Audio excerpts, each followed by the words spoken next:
This is solar farming, and it may well be where a proportion of Irish farming is heading, with landowners or communities generating an annual income from leasing agreements. And Ireland has a huge potential to develop out these renewable technologies and export them. Like, I think in the future, Ireland is going to be, you know, the Saudi Arabia of Europe, and we will be, because we've that huge potential. And when we look at some of the statistics, we can only probably use about 10 or 20% of our renewable potential here. So we're going to have a huge export market. This is solar farming direct from farm to factory.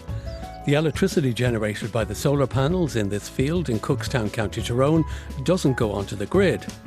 It goes straight to the Dale Farm cheese plant next door, providing about 20% of its annual electricity requirement. The field is about 25 acres.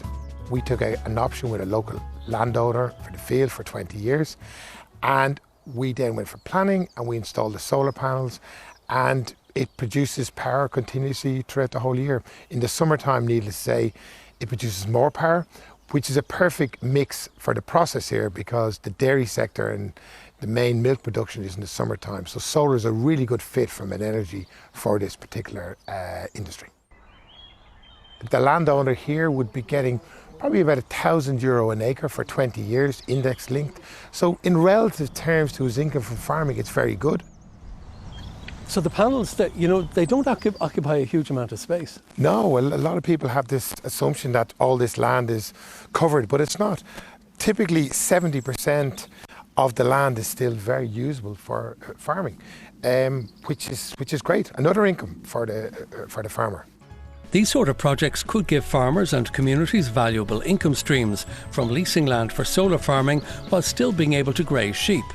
The great thing about Ireland, we've a huge amount of rural towns, and we've a lot of industry, especially in the food and dairy sector, on the periphery of these towns. So this technology can be developed and brought into these business parks, industry, and the great thing about this is it allows the community to gain from the benefit of this. You can have community schemes come together